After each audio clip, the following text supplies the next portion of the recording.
Good evening, ladies and gentlemen. We'll call the Richmond City Council meeting of Monday, February 22nd, 2021 to order. Madam Clerk, on the minutes. Thank you, Your Worship. If there can be a motion to adopt the minutes of the regular council meeting held on February 8th, adopt the minutes of the regular council meeting for public hearings held on February 16th, and receive for information the Metro Vancouver Board and Brief dated January 29th. All right, may I have a motion? So moved. Moved and seconded. Any discussion on that? Let me just check my list. Oh, we have a couple questions. Councillor McPhail. Thank you, Your Worship. And I had a question in regards to the Metro Vancouver Board in Brief. On our Council 76 under E1.1, Metro Vancouver Housing Tenant Relocation Strategy, it says the Metro Vancouver Housing 10-year plan seeks to expand Metro Vancouver's housing portfolio of affordable rental units through the strategic redevelopment of existing housing sites. So I had a question through you, Your Worship, either to staff or I know Councillor McNulty sits on the Metro Vancouver Housing Committee. You know, affordable housing has been top of mind lately. And just wondering if Richmond is going to get anything from the Metro Vancouver 10-year plan. Councillor McNulty, do you know offhand? At the moment, unless staff have had conversations, the answer is no. I have been mentioning many times to staff at Metro Vancouver that Metro Vancouver look at areas in Richmond like Monada Village. We have about 836 units that are under Metro Vancouver's rental. And unfortunately, to me, that would be an area where we could have tremendous redevelopment for rental under the auspices of Metro Vancouver. And Councillor Steeves may know when that actually did in one of his terms way back when. What Metro Vancouver has been doing is been asking communities to donate land and to come up with a project in their area. And those communities are basically the ones that never or don't have a rental agreement with anybody or have rental housing under Metro Vancouver's control. People like the Tri-Cities, et cetera, Pitt Meadows, Maple Ridge, they don't have any. The majority of housing is in Surrey and Vancouver with, well, actually Richmond is number 2 in terms of number of units. But so to answer the question, I think it'd be worth, the answer is no. And I would suggest we write Metro Vancouver that we might be interested in them redeveloping areas like Monada Village and get ourselves on the map and go up to 4 to 6, 7 stories instead of just 1 story. I think we did put in a bid to have a further development. We did. It seems to me it was in Hamilton, but it didn't make the top cut. The other feature that I know you have spent a lot of time on is the fact that because a lot of these units and the developments are kind of not reaching the end of their life, but they need some TLC. So there's been a lot of investment in upgrades to the various complexes. So Richmond is definitely part of it, but we're not on that initial list. Okay, Councillor McNulty, you had your hand up. Yeah, I think we should push it, and I might just suggest to the chair to add and thank her for the topic, add it to Planning Committee for discussion. Yeah, Mr. Mayor, on page 69, you just wanted to ask a quick question to you or Councillor Steeves on the 2040 climate change. They've come up with some good premises about integrating with 2050. Do we have that plan? And what is the role of the cities in that? And is Metro Vancouver going to integrate with the plans of the cities? I think here is an opportunity to see what's envisioned and hopefully move things along as a region and move things along as a city. Councillor Steeves, I think he's on that committee. Yeah. Are you able to speak to that? Yes. Can you hear me? Yes. Yes. Yes, yes. Yeah, I'm on that committee, and I raised that very issue over and over and over again And finally, in this report, Richmond even got mentioned in it for our district energy. So they're getting the message that they have to work with the cities and integrate with the cities. So the answer now is yes. A year ago, it wasn't. So now they're going to be looking at what the cities are doing and passing the information on from city to city and trying to coordinate things. Yeah, well, thank you very much for that, Councillor Steves. I think it's very critical, Your Worship, as we move forward. And when we talk about reduction of emissions, etc., and the scale of natural hazards, I think it's important, especially when we look at, and I'm going to want to say a word about one of the developments that we have on our list in terms of passive housing in Richmond. So thank you, and let's keep pushing. Thank you, Your Worship. Okay, on this point about the affordable housing through Metro Vancouver, may I suggest that we ask staff to bring that to Planning Committee for Councillor McPhail and the rest of the committee to take a look at that and see where we need to go. All right, we'll call the question then on the minutes. All those in favor? Any opposed? That is carried. Any agenda additions or deletions? None, Your Worship. Okay, so we do have a presentation. This would be the banners, the Richmond Street banners. Unfortunately, we're not able to unfurl the banners with the winning presenters, but we do have staff, so I'll ask Magnus Sinclair to take it away. Thank you, Your Worship. Good evening, Your Worship and members of Council. Tonight I have the privilege of presenting to you the winning designs for the City of Richmond's 2021 Street Banner Program. This program is an initiative of the Partners for Beautification, a community engagement program which encourages Richmond residents to become actively involved in creating a vibrant, beautiful community. The city supports grassroots community involvement in its Street Banner Program by encouraging residents of all ages and abilities to submit their creative designs by way of an annual street banner contest. The entries received in the banner contest celebrate the places, activities, and experiences that make Richmond beautiful and unique. This year, a record 650 submissions were received, all original images reflecting one or more of the following themes: community, connection, wellness, active living, urban landscape, nature, island city, the arts, sustainability, and resilience. A volunteer judging panel reviewed the submissions and were faced with the difficult task of selecting 20 designs as semi-finalists. Community members were then invited to vote for their favorite designs on the city-hosted Let's Talk Richmond platform. Over 4,000 votes were cast over the 13-day voting campaign, and the top 10 designs with the most votes will be unveiled tonight. The banners you see tonight will be installed in select areas of Richmond City Center and major gateways throughout the city starting next week and will remain on display until February of 2022. Before this year's collection of banners is unveiled, I would like to recognize our volunteer judging panel who are viewing tonight's ceremony from home for contributing their time and expertise in judging this year's contest.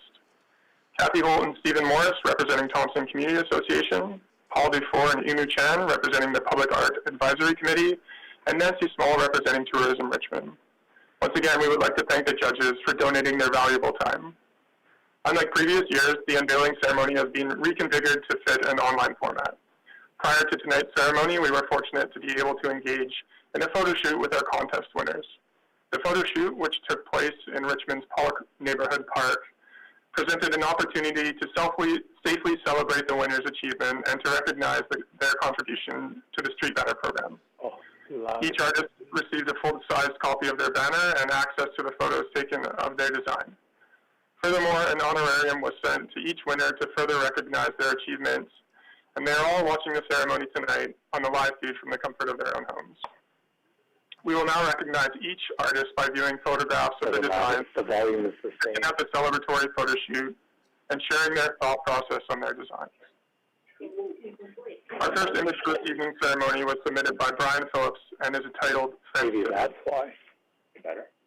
Brian noticed these hand-painted fish attached to the chain-link fence on the north side of the Gulf of Georgia cannery in Houston.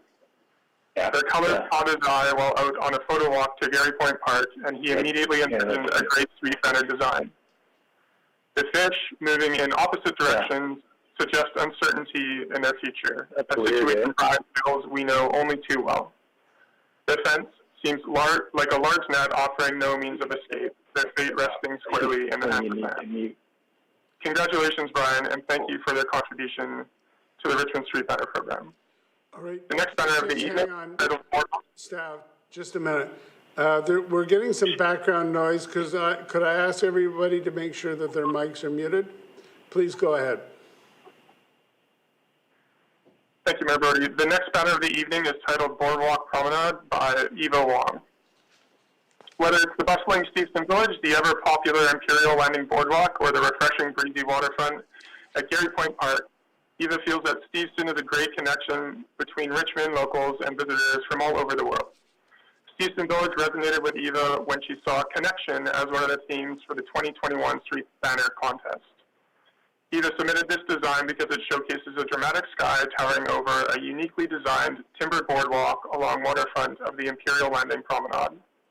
People standing or walking on this boardwalk not only can connect themselves with the beautiful nature alongside the Fraser River, they can also appreciate the evolution of Steveston from a salmon canning village to a sophisticated town through both the contemporary and heritage buildings and structures located right on and around Imperial Landing.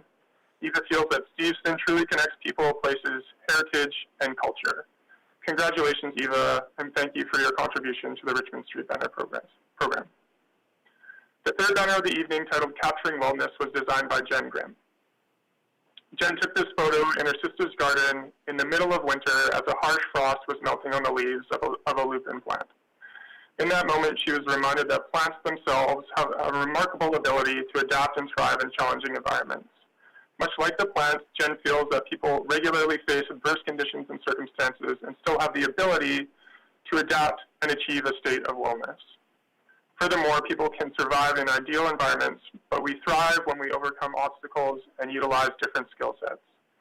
Jen thinks that plants provide us with the components for our well-being, but more than that, they often embody the definition of wellness, which further encourages people to seek emotional and mental health. Congratulations, Jen, and thank you for your contribution to the Richmond Street Banner program.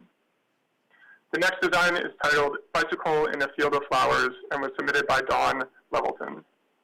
Dawn took this picture on a beautiful day while riding her bicycle around Steveston with her husband when everybody was out escaping the confines of their own home. As they zigzagged around pedestrians, runners, and fellow bike riders riding through Gary Point Park, they came across a breathtaking field of colorful wild lupin flowers. The stunning beauty and serenity that overcame her made her pause to take it all in. She parked her bike and started snapping pictures. In those few moments while capturing the flowers and bicycle, the busyness of everyone bustling about came to a standstill, and the pandemic no longer existed. It was just Dawn, the fresh air, the field of flowers, and her bicycle. Congratulations, Dawn, and thank you for your contribution to the Richmond Street Banner program. The next design of the evening was submitted by Jada Sue and is titled Ocean Brought to Land. Jada's inspiration for the urban landscape banner was the ocean. When she reflects on Richmond and its landscape, she thinks about the Fraser River and how the city is actually located below sea level. There are many scenic areas in Richmond which connect with the river, and it reminds her of her travels around the world. Her mother encouraged her to enter the contest because of her love to photograph unique moments when she travels. It was the perfect opportunity for her to display one of her passions to the world. The public art piece adjacent to the Olympic Oval combined her love of travel and photography and reminded her of a fishnet with the unique shape of a jellyfish, a perfect candidate for the Richmond Street Banner contest.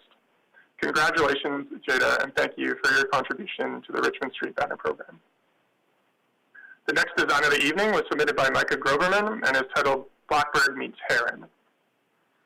Micah is constantly inspired by the diverse and abundant wildlife and nature surrounding us in Richmond. His family lived just minutes away from the wide range of wildlife, including hummingbird, herons, owls, eagles, beavers, and much more along the wonderful nature trails. He, along with others, are inspired to photograph and spread the word about Richmond's natural beauty in an effort to preserve and enhance it for generations to come. He feels that it is part of what makes Richmond such a wonderful place to live. Mike was focused on taking photographs of a great blue heron when an aggressive red-winged blackbird swooped down on the heron.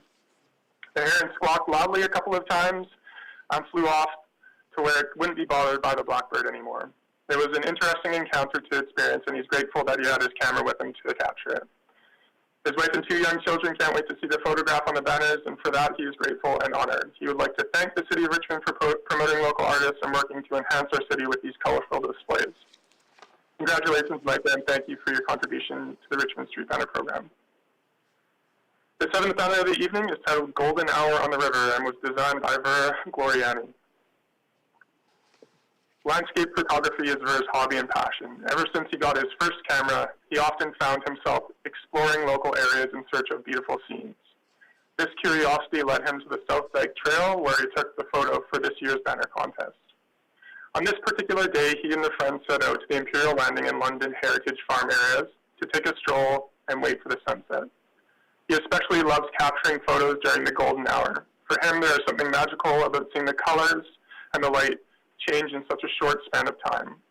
For this image, he used a wide-angle lens to emphasize the fleeting beauty of the grass on a low tide while showing the remnants of an old pier in the water. The one thing he appreciates about photography is his ability to freeze moments in time that may never happen again. This thought inspires him to keep making images, and his hope is that those who see them can find comfort in them. He would like to thank everyone involved in the Richmond Street Banner program for this opportunity. He is truly humbled and honored and would like to lovingly dedicate this award to his family. Congratulations, Vera, and thank you for your contribution to the Richmond Street Banner program. The next banner of the evening was designed by Megan Young and is titled Modern Wildlife. Megan was inspired by the local wildlife residing in Richmond and the tranquil beauty of the environment she grew up in.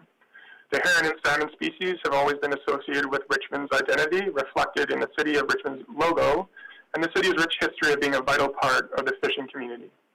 She wanted to capture the original wildlife inspirations of this identity in a modern and graphic setting. As a city in a time of constant change, especially in the wake of the pandemic, she feels as if people have collectively rediscovered an appreciation for the natural environment. She wanted to capture the fluid and progressive movement that we are taking as a community. The use of negative space in this composition not only is a representation of fluid motion, but it also represents the stream of consciousness and emotional feeling of peace still present in uncertain times.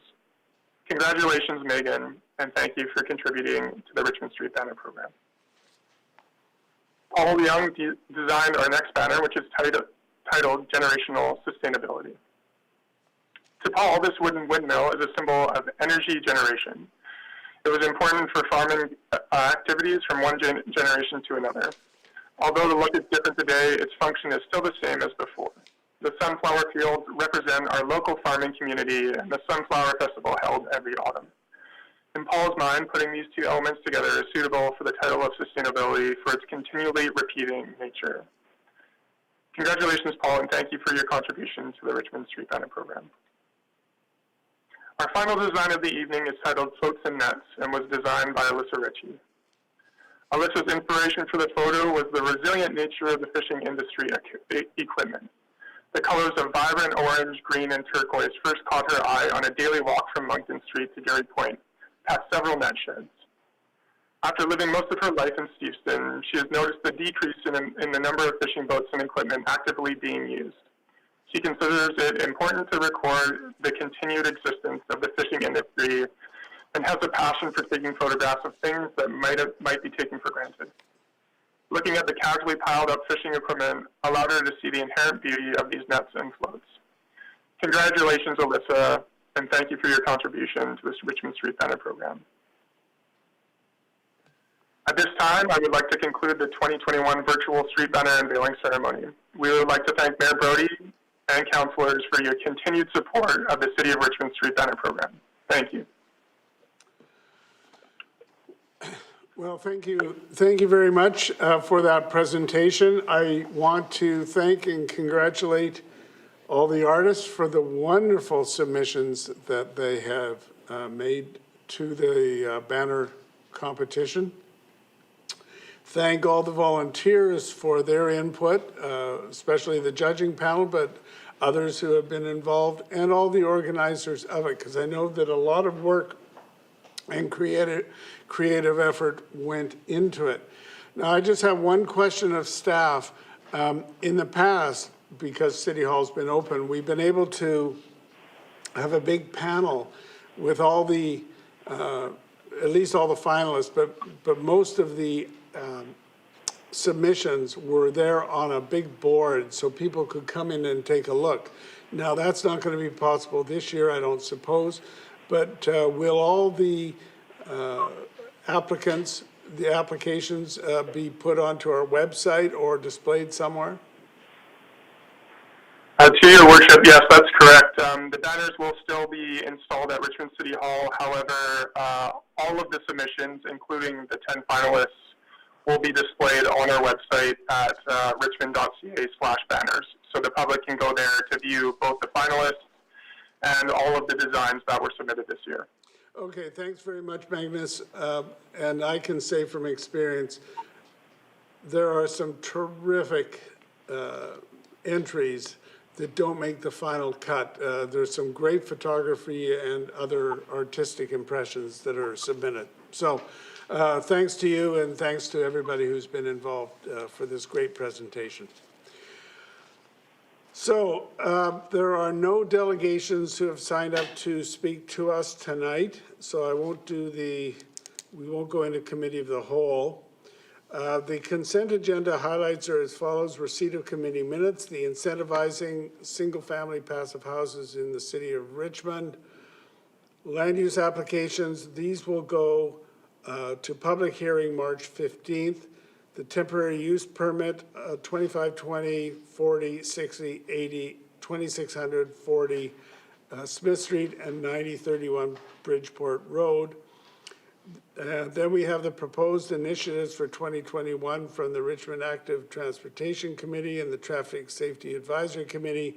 And finally, the South Dyke repairs, the Gilbert Road area. May I have a motion to adopt those by general consent? Moved and seconded. So let's see who's wanting to speak. All right, Councillor Day. Thank you very much, Mayor Brody. Yeah, I wanted to speak to some of the items. Item number 9 is the Richmond Active Transportation Committee. And I wondered, with all of the extra bike lanes that we have built, do we have an electronic version of the cycling map available to the public? Maybe Lloyd B. could help us out. Do we have that on the website or something? Through your worship, Councillor Day, to be honest, I don't know, but I can find out and get back to you. I imagine it is, but I can't say for certain. Okay. I had one other question on this topic. I noticed that the new modular housing and the existing modular housing has got a lot of places for bikes to be stored safely. And then in the report, it talks about the cycling course is available to adults. Is it possible to make that cycling course specifically available to the residents of the modular housing units, given that that's their only real method of transportation other than the SkyTrain and buses? Through your worship to Councillor Day, we could do such a thing if council directed us to do so. Yeah, I was surprised when I saw how many bike lockers it was going to be, especially in the new modular ones. So I think it's something to consider. Then item number 10 is the Traffic Safety Advisory Committee proposed 2021 initiatives. On page CMCL 184, I noticed that number 5 Road in Steveston is not considered a collision-prone intersection, and in past years it always has been. What has changed?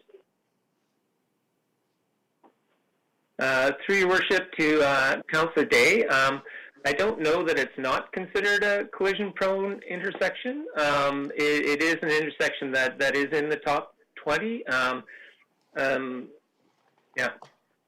Okay, so it's still as bad as it was, but not as bad as making the list for the collision-prone intersections of top 20. Yeah, because it's not on this list. If you look on page 184 and go to Steveston Highway and number 5 Road, I was surprised it wasn't on there, and that is supposed to be the top 20 collision-prone intersections. So I just wondered if we had made some traffic changes, or is it because there's less people driving, or why? Because I live here, and I know there's lots of accidents here. Through your worship to Councillor Day, while it didn't make the top 20, it's still, it has a number of collisions, but just not as many as the ones that are in the top 20 collision-prone intersections. And just to follow up on that, Blundell Road has 5 of the top 20 collision-prone intersections in Richmond.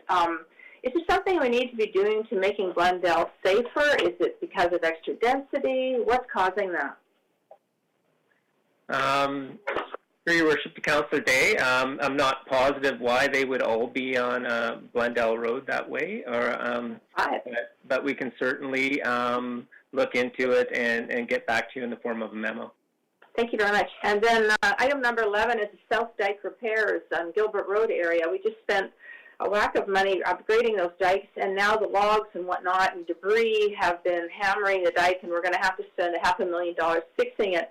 My question is, with all those logs piled up in that area, where are we disposing of them, and can they be recycled? Through your worship to Councillor Day, we will have most of those logs will end up being chipped off so they can be hauled away. So are they then recycled? We can follow up with what the companies do. Typically, it's turned into like a bark mulch material. Okay, that would be good. Thank you for your help. And that's it for me. Councillor McNulty. Just a couple of matters. Question to staff, your worship. I'm going to get my items here in order here. On the passive housing, in terms of it, and I want to thank Mr. Cooper and his team for bringing the report forward, and I think it has tremendous possibilities.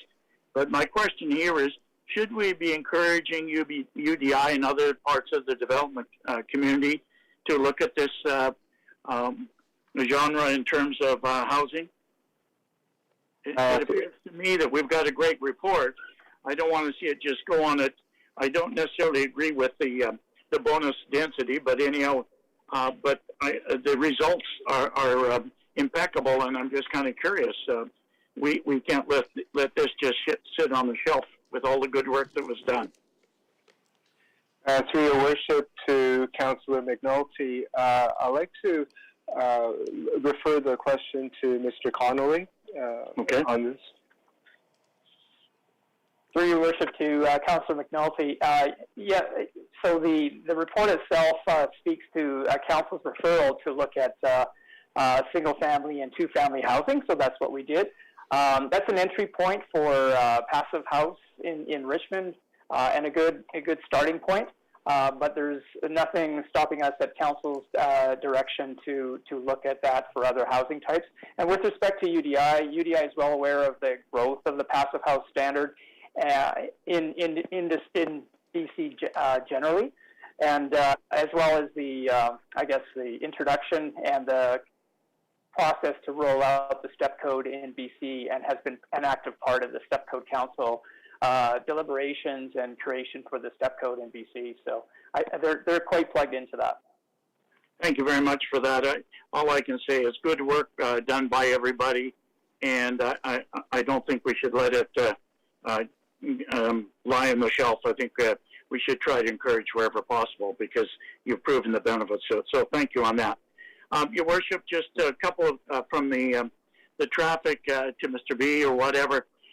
The River Road Parkway and River Road with regard to bike rate, are we putting speed limit signs on there? On the various things?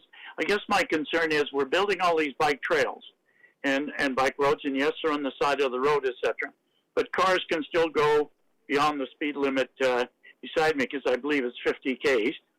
In this, and if you're riding a bike and all these cars are whizzing by you, it's quite intimidating. So I'm wondering if we put speed limit signs along these routes as well, for the cars, not the bicycles. Through your worship to Councillor McNulty, yes, there are speed limit signs throughout the city. I cannot tell you exactly how many there are along that stretch of the roadway at this point in time, or where they are, but we generally do have speed limit signs throughout the city. River Road happens to almost being like McDonald Road over on Sea Island, but it's something we should take under advisement and maybe review it.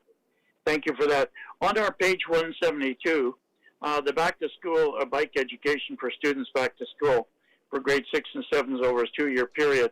Have we ever thought of implementing every child gets the DARE program, and the DARE program is about making choices. Have we ever thought of trying to put something in and working with the RCMP on this as well? Through your worship, Councillor McNulty, no, at this point in time, we have not looked at gluing together the RCMP and the bike safety program, though the bike safety program put on by Hub does instruct students on the road safety and how to navigate through traffic and what all the rules of the road are. And okay, we're doing that hopefully for adults as well. Now, my other question here is to you, and it's something I've had, bike helmets. Too many people are still riding in dangerous areas without a helmet. And we don't have it compulsory, and nobody has it compulsory. And I'm just wondering what staff's feeling on it, whether we should be looking at, if we're going on these busy thoroughfares and what have you.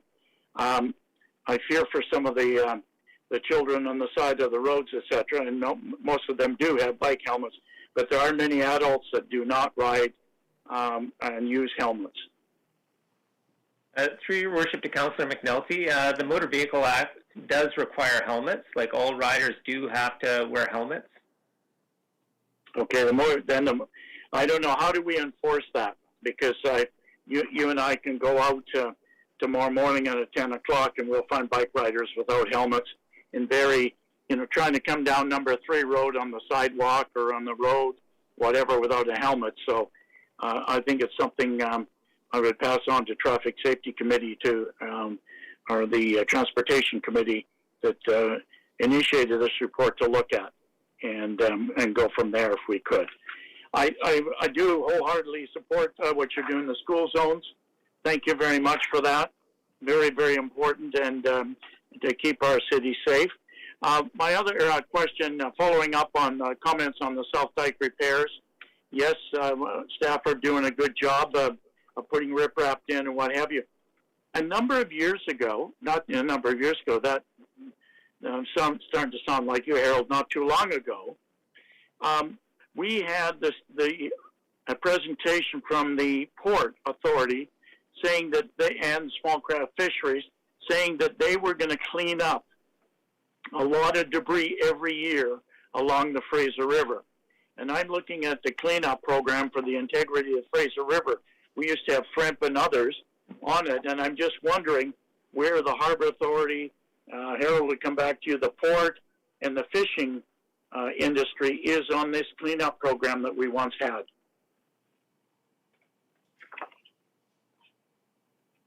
I don't know who can answer that, but I think it's critical that we do. I totally support the $500,000 for what we're doing. Through your worship to Councillor McNulty, our staff can look into that. Could you follow up what was offered? They came and made actually a presentation to say this is what they're going to do. They did put some money on it, and they were going to clear up, I think it was 70 spots a year. I'm not sure how long, but to clean up everything from tires and bottles to wood and what have you. And I think it's something that hopefully we could bring it to where the port wants all the benefits of the Fraser River. Maybe they should be investing in terms of some of the environmental aspects of the Fraser River. So thanks very much. That's all for me on the consent agenda, Your Worship. All right. Councillor McPhail. Thank you, Your Worship. I will be supporting all the items on the consent agenda and just wanted to speak to a couple. Number 8, the application by BC Housing for a temporary use permit at Smith Street and Bridgeport Road. BC Housing has applied for a temporary use permit to allow a 3-story modular supportive housing building with 40 studio units. And if approved tonight, building completion and occupancy would be targeted for early 2022. And thank you to staff for the fulsome report. I am supportive of this going forward. The 2020 homeless count in Metro Vancouver identified 85 people in Richmond experiencing homelessness, and this was up 21% from 2017. And we know that there are probably more people who are not captured in the count for various reasons. So this modular supportive housing is much needed in our community. I really appreciated reading the feedback received through the stakeholder meetings and the online survey. There were some really good comments, and when dealing with concerns, I believe that if we can answer those questions and provide timely information, people will feel more informed and included and part of the process. I do have a question, Your Worship, through you to staff. Will there be more opportunities for the public? Will there be more public consultation as the process continues? And we will be having a community advisory committee as we do at Alderbridge, is that correct? Through Your Worship to Councillor McPhail, in terms of ongoing public consultation, there will be a public hearing in March for this project. There will be notices in the local paper as well as direct mail notice to the immediate residents for that public hearing. In terms of ongoing communication, should the facility be approved, I'd refer that question to Ms. Kim Somerville. Oh, can you guys be quiet for a minute? I don't know if Kim's Sorry. there. Through Your Worship to Councillor McPhail, sorry, my mute button was on. There will be a community advisory committee set up with community builders as well, and a number of the different stakeholders, very similar to the community advisory committee that we have organized with Rain City. And so there will be an opportunity for the neighborhood to connect with the operator as well as the key stakeholders in the area. We will also, as we are moving through the process, ensure that we are continuing to have open dialogue with the area and responding to any public feedback. Great. Thank you very much. Number 9, the Richmond Active Transportation Proposed 2021 Initiatives. This volunteer committee encourages and promotes active transportation, and they will contribute to, there's many initiatives that are happening throughout the city, like potential public e-scooter share pilot program, the bicycle education for students and adults, the 20th Island City by Bike Tour, hopefully that'll be able to happen this year, a bike to work and school, and promotion of active transportation networks. And at committee, we talked about how the committee could help with education on the multi-use pathways. We're getting more of them, and I think it's, some people, I personally like to cycle on the Railway Greenway, and, there is a cycling lane on the road. So sometimes there is that intersection of pedestrians and cyclists and other uses. So I think it's good we have this volunteer committee that is out in the community and helping promote all kinds of active transportation modes. And number 10, the Traffic Safety Advisory Committee proposed 2021 initiatives. This is a multi-agency committee made up of members from the city, the school district, the RCMP, and community groups. And I think given some of the traffic issues and, pedestrian safety issues that we've been discussing at community safety, that this is really valuable work that this committee does. And some of the things that they'll be continuing to work on this year include the school zone traffic safety, discouraging vehicle speeding, network screening study, pedestrian and traffic safety projects and campaigns, and traffic calming. So all really vital to the safety of pedestrians and traffic cars in our city. Thank you. All right, thank you. Councillor Steves. Yeah, thanks. I just wanted to answer the question that Councillor McNulty asked in terms of the debris. We do have a debris problem because at one time there was supposed to be debris stopped further up the river, and of course we had a shear boom at Gilbert Beach that's been allowed to deteriorate and wash away. As far as the Steveston Harbor Authority is concerned, they're responsible for any debris that's within the harbor. But the Harbor Authority also has the problem of debris coming in as well. So I think it's a serious problem, and we need to get back to those that are responsible for replacing the shear boom and the ones up the river, because we shouldn't be affected by debris coming down the river and damaging our dikes and cluttering our beaches. That's all I just want to say, just to answer that question. All right, thank you. Councillor Al. Yes, Your Worship. I just want to mention one thing, which is number 8 on the permit application for temporary housing on Smiths Road and Bridgeport Road.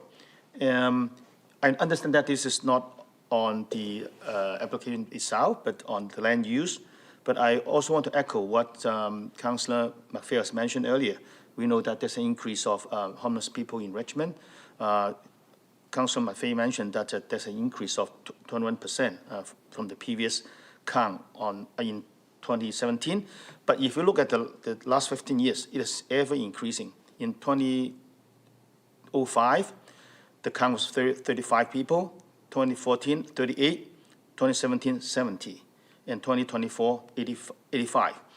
Although we already have the temporary modular housing on Alder Bridge, and also we have more shelters for homeless people, there's still more people on the streets. So I think this is very much needed social service. And I also regard, I believe that this is a suitable location for the supportive housing because of the neighborhood is mostly light industry and commercial, so the impact on the residents would be much less. So I would like to support this to go forward and see how people would have comments on the public hearing. But I have a question for staff. Earlier on, staff mentioned that there would be similar advisory committees, steering committees on this site.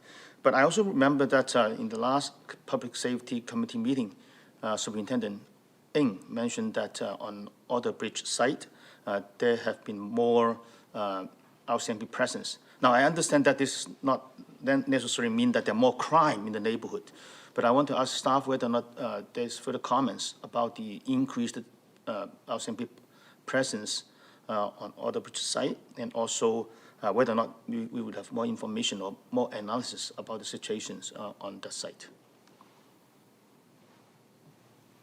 Can staff comment on that? Through your worship, I can comment on that.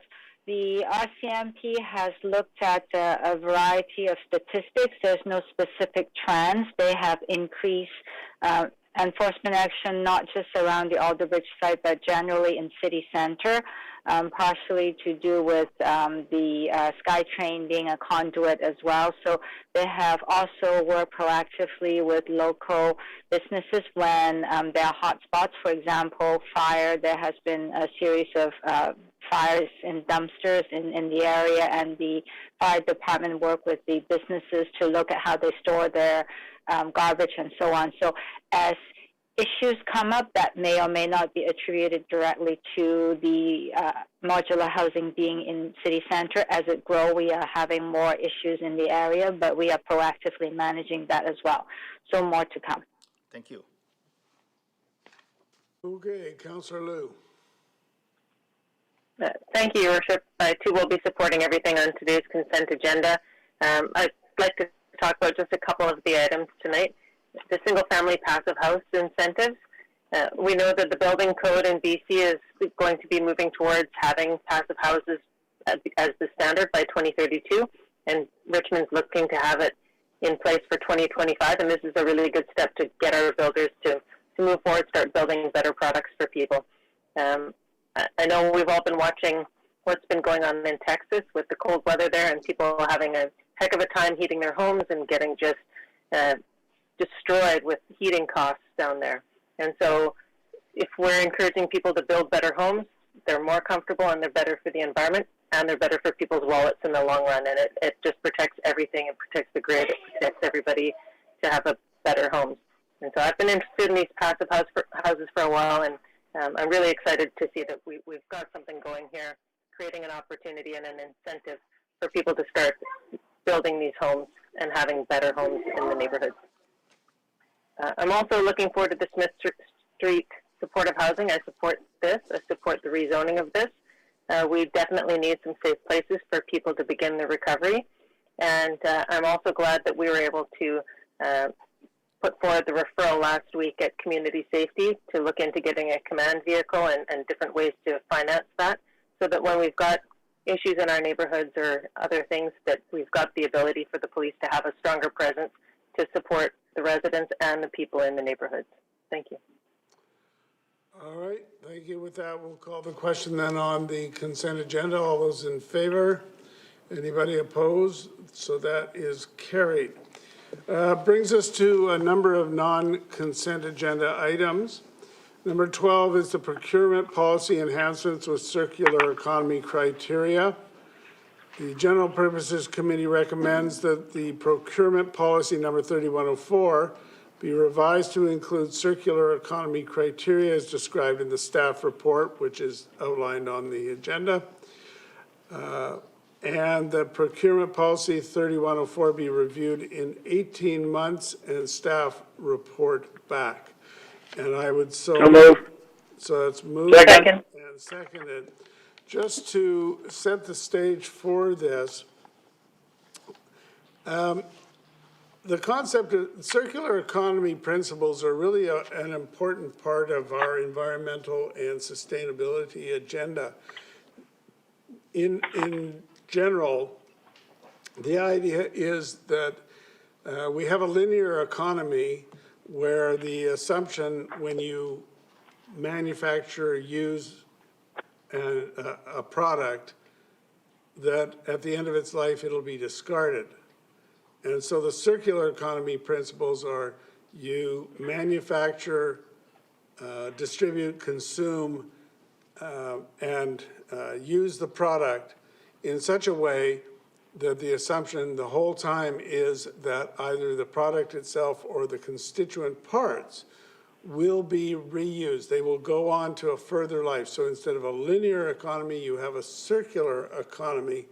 Now, the first thing that people think of when they talk about the circular principles is recycling, and that can be part of it, but actually there's a whole world that's apart from recycling. It goes right up the supply chain, and ultimately you don't have to recycle the parts. They can be reused in various forms. So the idea is that in our procurement policy that we would put in the circular principles, circular economy criteria and principles, so that we would be starting the ball rolling much more than is the case right now to have circularity in our purchasing. So I'll go to Councillor Wolf. Thank you, through your worship, to staff, a few comments and questions that I wasn't able to ask at the General Purposes Committee on this. And also I spoke with some industry experts in this field and have some new light to shed and some questions that will be a result of that, I'm sure. First off, question related to a referral that I think has a lot to do with this item. And I was just locating the number here. So it was a referral in May 2019 about the building regulation bylaw. And I think it fits in really well with the potential the guiding principles that that circular economy would provide. I believe the bylaw hasn't been updated since 2002, and we were searching for two things from staff. One is about extending time for demolition permits to allow more recycling and more salvaging. And then the second part was to consider salvaged material as recycled material. And I guess a side thing I had about that is, do we actually set a minimum for salvaged material, or is it just the percentage diversion rate that we usually have set? Councillor Wolf, we're talking about procurement, okay? And secondly, I think we've been over that question a couple times in the last couple meetings in the context of one of our buildings. Okay, so I cannot get the answer from staff on that, and I haven't asked that question before. The reason why I'm saying this is related to procurement is if going through the full report, going through circular economy, demolition and waste reduction is, if not the most important part, it's one of the main parts.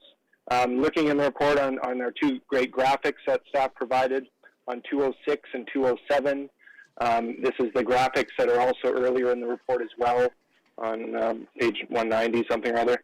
And on there, it has like the color-coded graphics and just looking through some of the points of City of Richmond circular economy principles and criteria. A1, A2, A3, A4, they all talk about increasing recycled content and reducing waste content.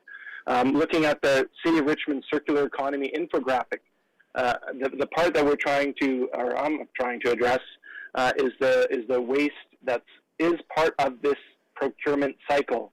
So, going back to the other question, perhaps that hasn't been asked, is related to sorry, this is on a different page. I'll direct you to.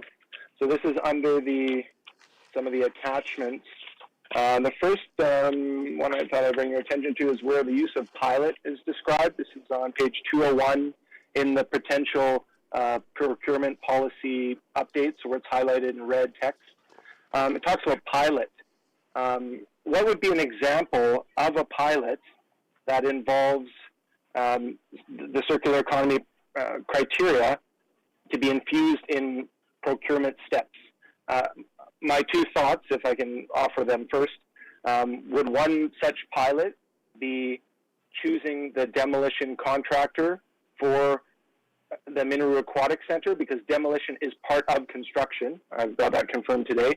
And then the second one would Steveston Community Center design and construction and demolition, in addition, would those all be potential pilots?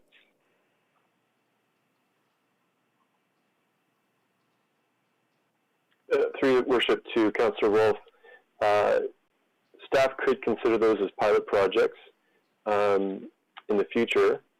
There are conditions whereby staff have developed budgets according to the policy of the day. For the most part, projects to add criteria or to add provisions in the procurement that haven't been costed at the capital stage would end in resulting in adding cost to the project and likely coming back to council for further resources to complete the project. Great. Then on that, through the worship to staff, that, or maybe not even to staff on this, maybe to your worship, could we make an amendment to have this policy be retroactive to previously approved demolition or previously approved site location, like for the Steveston Community Center? Do we have to go to staff, or could we direct them here to include those as potential pilots? Are you talking about Steveston, or are you talking about the Minoru Aquatic Center? Actually, both. Well, we already dealt with the Minoru Aquatic Center when you asked that very same question, and you talked about 80% and 98% is what you wanted. So we've been there and we've done that.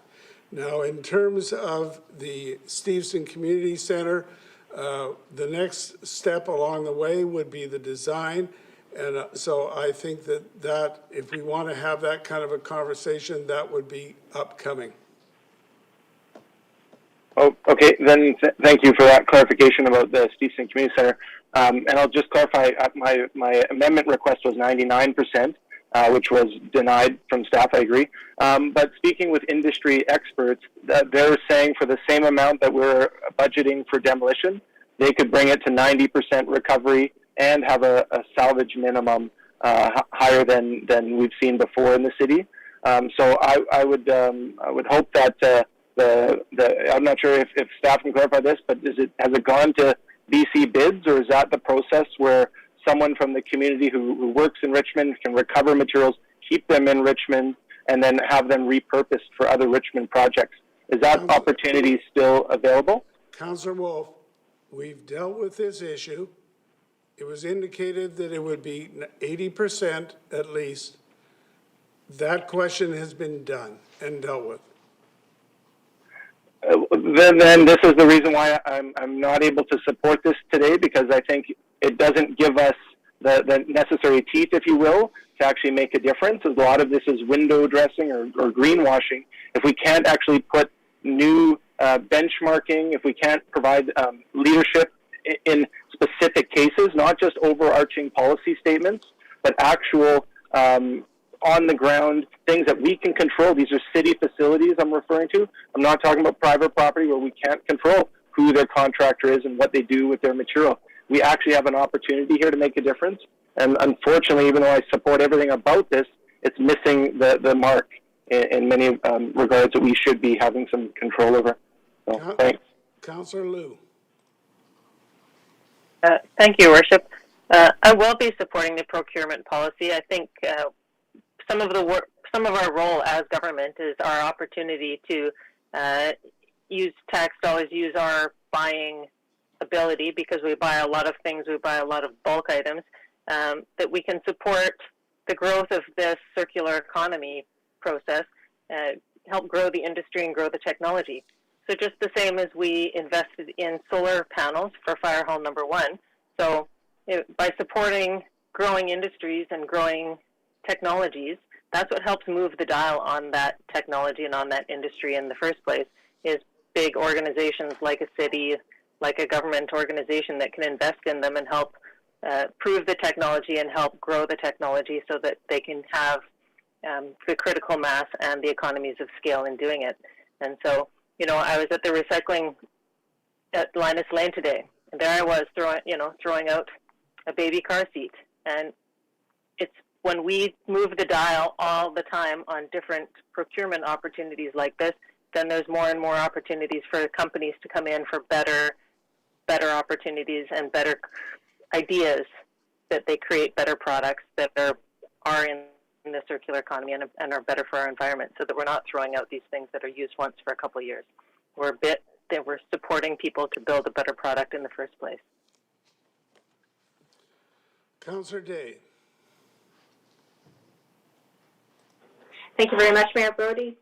I am going to support this policy because I do believe in the circular economy, but I agree with Councillor Wolf that we can always do more and we should always strive for more. One of my biggest frustrations is that we do so much recycling at Linus Lane, but one house would fill up that entire recycling center. And I took the tour of where they're supposed to be recycling houses, and it's just a big pile of mess. So I hope we keep this on our site. The thing I'm quite pleased about in this is that they're focusing on best value. It's not just about, throw good money after bad money. We're actually trying to find the best way to have a circular economy, but also maintain that best value principle. I also understand, after asking questions of staff, that we're going to be, connecting with other organizations and doing, combined purchases and bulk buying, so that we can once again make smart choices that use less product and we can share with other organizations. So while I agree with Councillor Wolf that there's always room for improvement, at this point, this is as far as we can get right now. Although I would like to revisit that recycling of houses in the future, and especially the Seaton Community Center and the Aquatic Center, which unfortunately is going to be torn down. Thank you. Councillor Au. Yes, Your Worship, I'm going to support the recommendation, and I want to thank staff for a very excellent report. As the person who initiated the request some months ago about this procurement policy, I'm happy with what we have right now. I'm not 100% satisfied, but I realize that we are making a very good step forward, and there's much to learn in the process. And I'm happy that we will review the policy in 18 months. When I look at the changes in the procurement policy 3104, I would like some of the languages to be stronger, but still I would accept that this is what we can have right now. And I think the circular economy is very important, and actually I think it's very crucial in view of the climate change and also the sustainability of the economy. And even though there are many people talking about this, actually the cities in the world are taking the lead. And I did some research and I realized that in some European countries, some cities are really the leaders. For example, Amsterdam is the leader in this field. It's the first city in Europe to have a comprehensive circular economy strategy in 2015. And the national goal of the Dutch government is to have the Dutch economy fully circular by 2050. And by 2030, the goal is to have 50% less primary raw materials being used. So I think they're a very aggressive goal, and the city of Amsterdam are really working towards it. So from 2015 to 2018, they have adopted a strategy, and for that reason, they have created a value of $85 million, European dollars per year. So it's giving a big benefit to the economy, not only just to the environment. It's really making a lot of contribution in the economy, especially in the construction sector. The other example is the city of Brussels in Belgium. And again, Councillor Wu talked about the percentage of recovery for construction and demolition materials.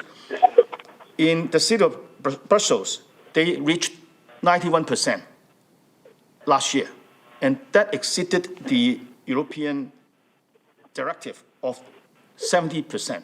So it's achievable, but I think we have to go step by step. I think we have much to learn. We are still doing, I think we are learning by doing, and there's so many examples in front of us that we can learn from internationally and also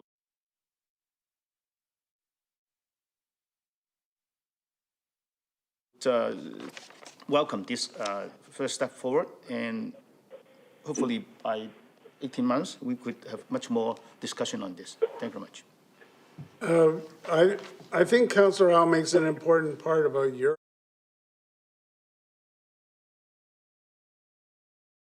The European countries and cities are far, far ahead of the North American cities. It's just a fact. But they are leading the way, and we're taking a lot of lessons from them. For instance, this coming month, in March, the National Zero Waste Council, which is basically a creature of Metro Vancouver, is going to be launching something called the Circular Cities and Regions Network. And I'm sure that Richmond is going to want to be part of that, so that very generally we can adopt far more in terms of the circular economy principles and criteria than we now have. So that's really going to open our eyes and take us a long way. But it's got to start somewhere. As I say, our recycling is so vital to the city, but it's only just a small part of what we're talking about with the circular economy. So I'm going to call the question then on the motion. All those in favor? Any opposed? That is carried with Councillor Wolf, and Councillor Steves opposed. Okay, whatever. So the next item is the 2021 proposed capital budget. The Finance Committee recommends that, firstly, that the staff report titled Additional Information on the 2021 Capital Budget from the Acting Director of Finance dated February 9th, 2021 be received for information. Secondly, that the 2021 proposed capital budget is presented in Appendix 3 of the staff report, which is outlined in the agenda, with the addition of the following projects funded by the gaming revenue provision as presented in tables 1 and 2 of the same staff report. A, the community safety building emergency power and interior upgrades. B, the Hamilton Community Center, the HVAC replacement. And C, the city sidewalk and streetlight replacement program totaling $101,722,779 be approved. And thirdly, that all of this be included in the consolidated 5-year financial plan, and I would so move. Second. Okay, so it's moved and it's seconded. We have in our materials the capital budget, which is very long, very detailed, and people who are interested in it can be look at the website or look at the report and get all the details. Where the referral was made and more discussion was held was in relation to, there was a number of projects which substantively met the standard for inclusion in the capital budget, but the sources of funding didn't go far enough.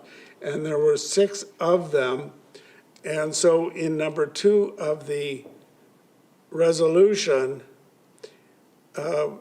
we've added 3 of those 6 and found a source of funding: the Community Safety Building, emergency power and interior upgrades, Hamilton Community Center, the HVAC replacement, and the city sidewalk and streetlight replacement program. I'll just comment on the first one, the Community Safety Building emergency upgrade. That's on page 361 of our materials. And just, it reads, no, just a minute, that's HVAC. The emergency power system in this facility, that's the main police station, has failed more than 8 times in recent years, putting Richmond residents' health and safety at undue risk. These failures often occur as a result of hydropower failures, which have happened 12 times in 2020, 15 times in 2019, and can last up to 3 hours per incident. The system can no longer accommodate the load required by the RCMP and continues to fail during power outages. The electrical grid will be upgraded, existing power supplies will be rerouted as needed to ensure the system can handle the demand placed on it in any situation. We constantly talk about the fact of how important our community safety is. And if we can't guarantee the power system for the RCMP main headquarters, we have a potential serious problem. So I'll certainly support that, as I will the others. Councillor Day. Thank you, Mayor Brody. I'll also be supporting everything in this report. It's a big number. It's $101 million, but, you know, we have to take care of our infrastructure, and I think that's extremely important.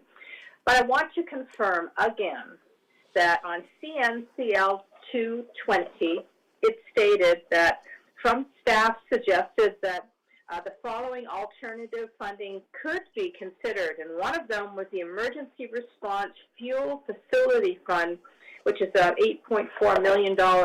I just want to absolutely confirm we are not touching that money because we need it to deal with a potential jet fuel spill. Councillor Day, you're familiar with the motion. I read it out. It does not refer to that funding source. The answer is you have that guarantee. Good. I'm happy to hear that, and I wonder if council would consider a motion to direct staff to continue to keep that money for what it was initially brought in for from the VAFFC when they were building the jet fuel terminal. Well, you can't bind future councils or future opportunities. It's designated for something. It's earmarked for something. That's what it is. Good. Okay, I'm not seeing any other speakers. I'm calling the question. Councillor Au, did you want something broken out?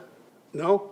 Okay, I'll call the question on the entire motion. All those in favor? Any opposed? Any opposed? That is carried. Then we have the one-time expenditures, and I'll read it all out. There's 3 parts of it. The staff report titled Additional Information on the One-Time Expenditures from the Acting Director, etc., be received for information.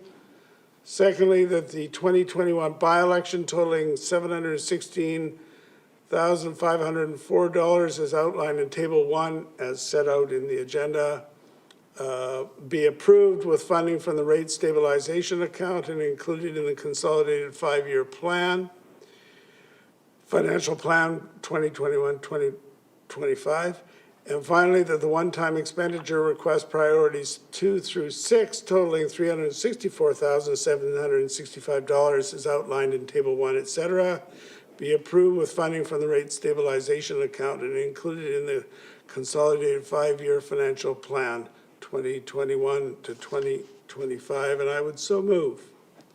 Second.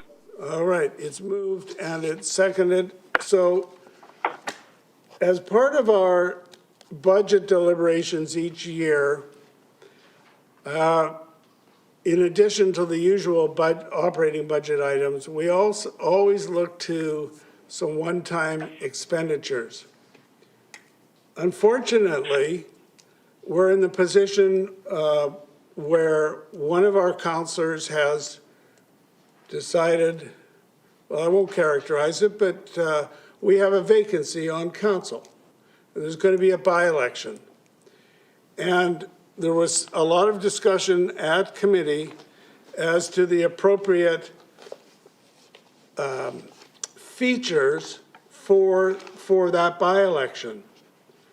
And the recommendation of staff is that we would have, and this is in the middle part of the motion for $716,500, we would have 10 voting places on general voting day, 10 advanced voting places over 4 days, and vote by mail available to all voters as per a ministerial order to be requested.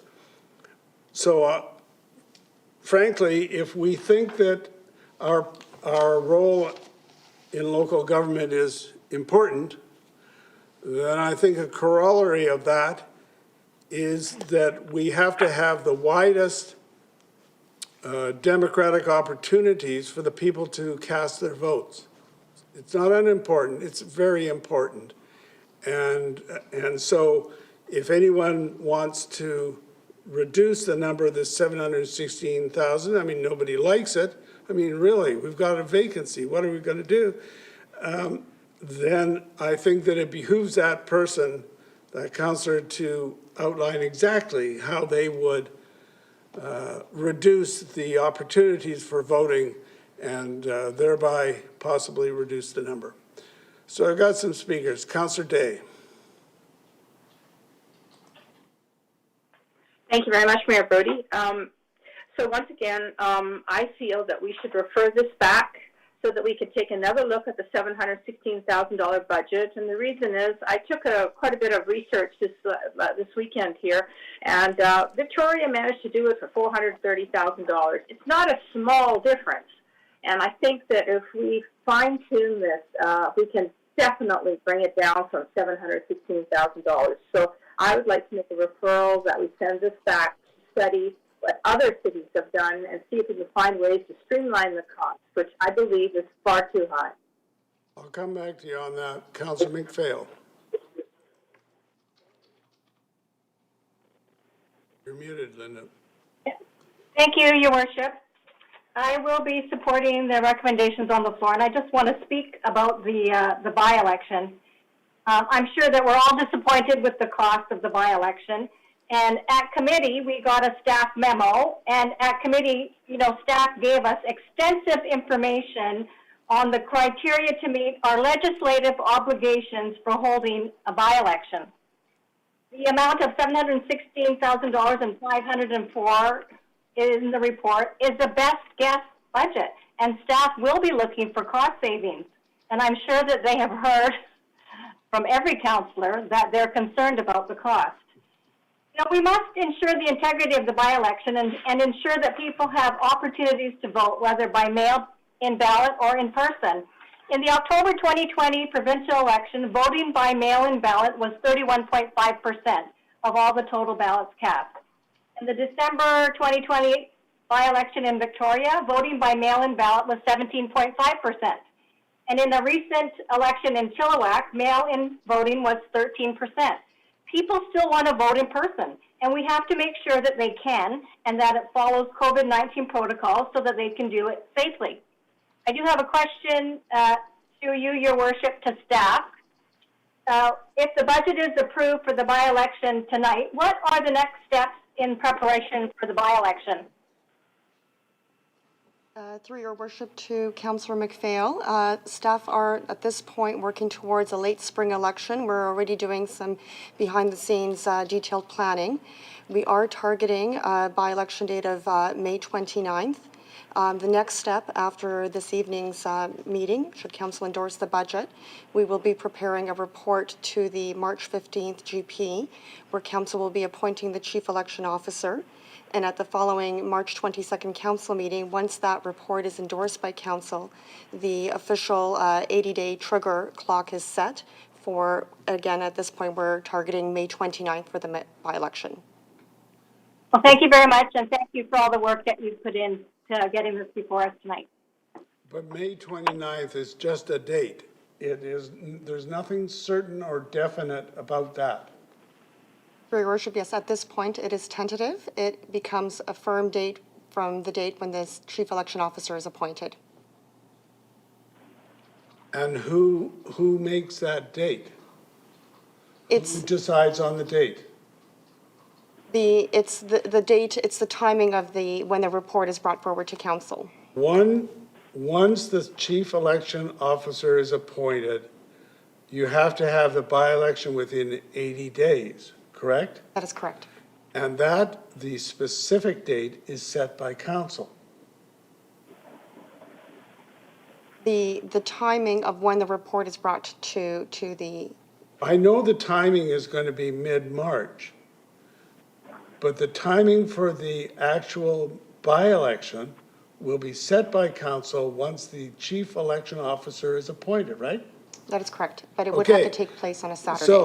So I don't want anyone to take anything from that May 29th suggestion. That is simply one date.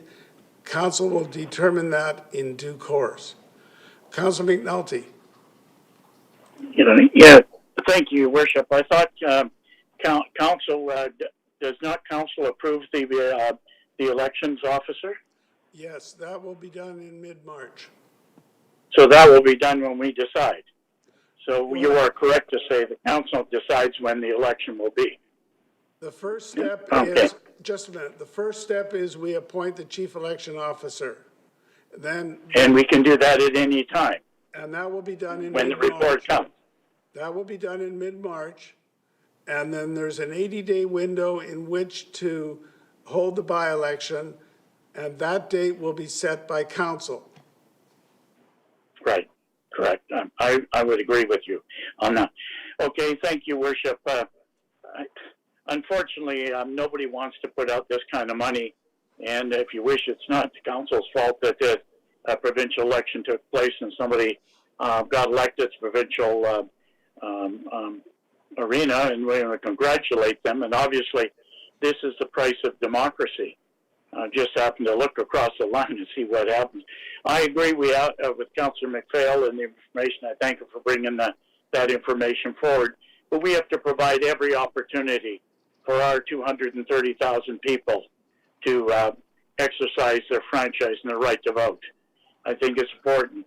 We can say that there won't be a big turnout. There will be a big turnout. We don't know until the election gets underway. But I think our residents deserve the opportunity to cast their ballot in numerous ways and to vote. And Richmond has conducted very, very fine elections over the years. We are probably one of the best communities in the province of British Columbia in terms of not only conducting the election without any problems or irregularities, but also getting the results back within 10 minutes after all the polls close or 15 minutes after. So that I think that we have to put out the appropriate funds. I've looked at the budget very carefully. I don't think we should be taking opportunities away from people to say you have to vote here. I think we need to give people their due rights. Other levels of government have those kinds of dates and opportunities, and I don't think that we should deviate from them. As Councillor McPhail said, we've got to exercise the legislative obligations of this council. As I said at committee, the way we conduct this election will be a prototype for the way we will continue to conduct the major election for all positions in 2022. So I think we have to do it right, and I think we have a good report, and I appreciate staff possibly looking at where they can save money. I can't see a lot of places, but anything that can be done is greatly appreciated. But unfortunately, as I said before, we're going to have to bite the bullet on this one and go ahead and give everybody the opportunity of Richmond. And we'll see what happens. So I'll be supporting this, Your Worship. All right, so we'll go back to Councillor Day. You want to make a referral motion? Yeah, once again, I think that if we spend a little more time, there is no rush. You know, we're not mandated to do this right away.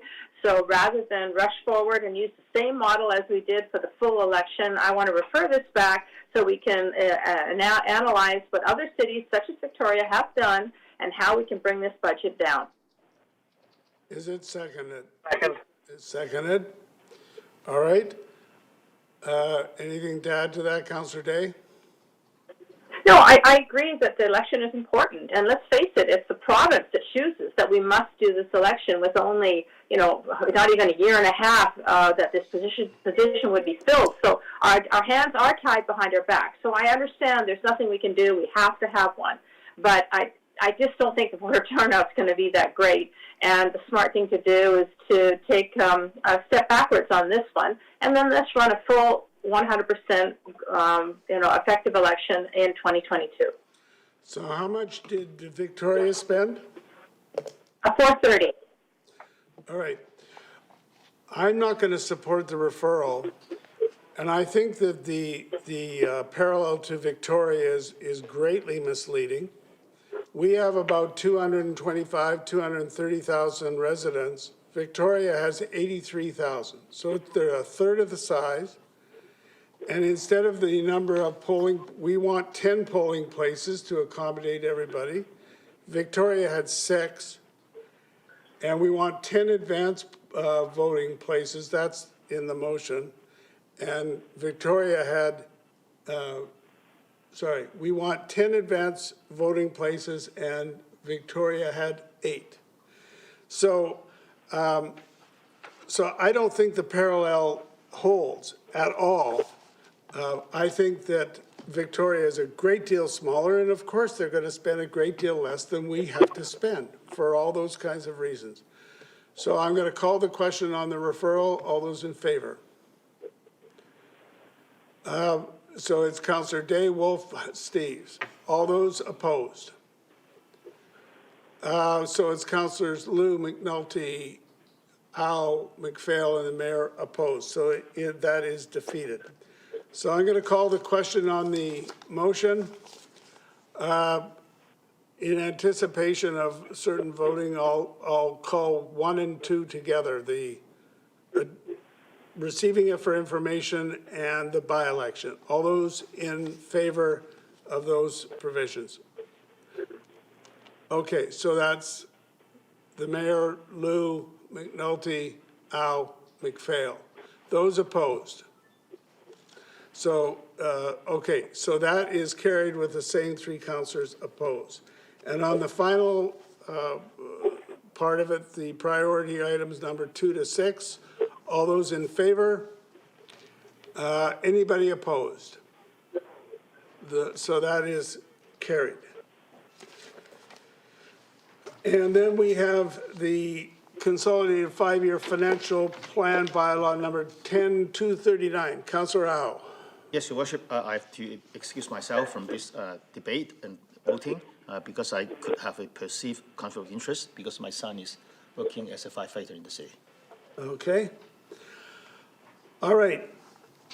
So the staff recommendation on this one, which is coming straight to council, is that the consolidated 5-year financial plan 2021 to 2025 bylaw number 10239 be introduced and given first, second, and third reading. Secondly, that staff undertake a process of public consultation in accordance with section 166 of the community charter, and I so move. Second. So that's moved and seconded. Councillor McPhail. Thank you, Your Worship. A question through you to staff.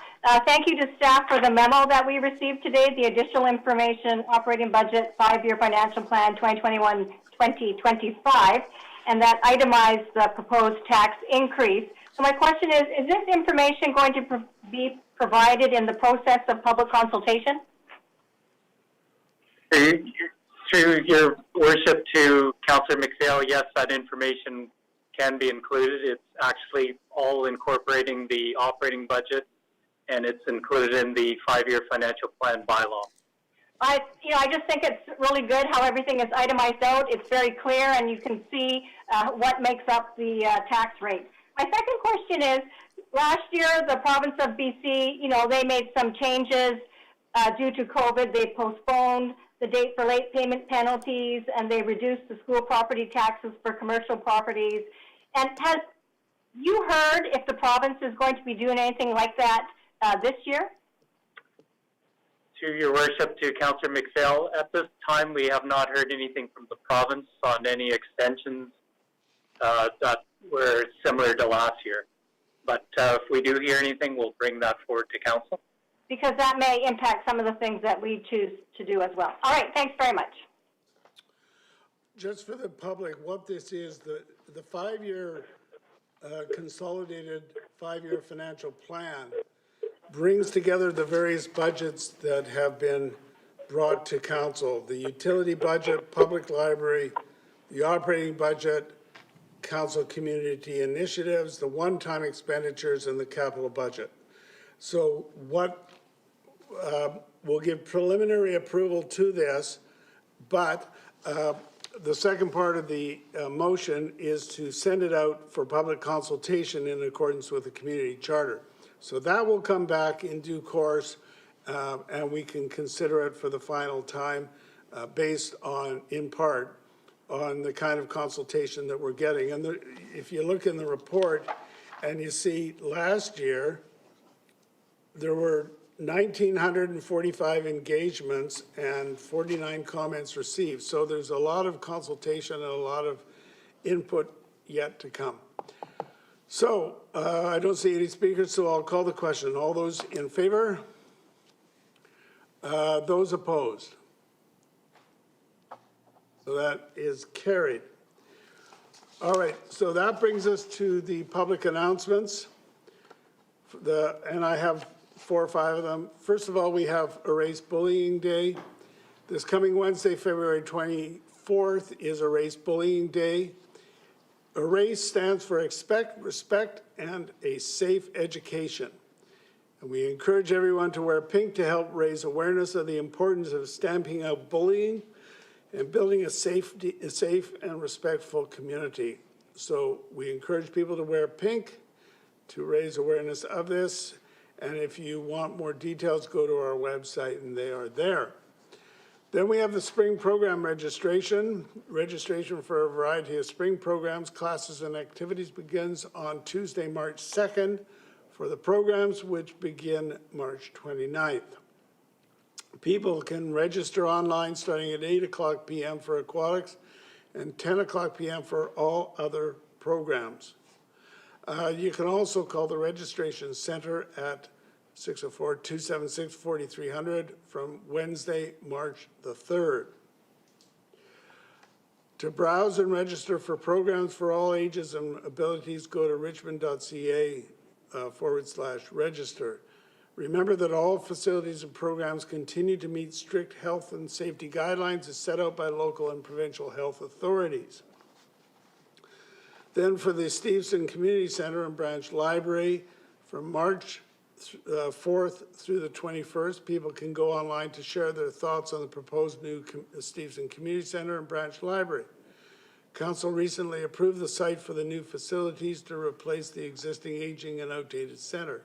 Feedback from residents and stakeholders on the proposed concept design is important to ensure this facility meets the current and future needs of the community. Everyone is encouraged to participate. So go to letstalkrichmond.ca for an online survey. For the links to the documents, the display boards, and more, go to richmond.ca/facility projects.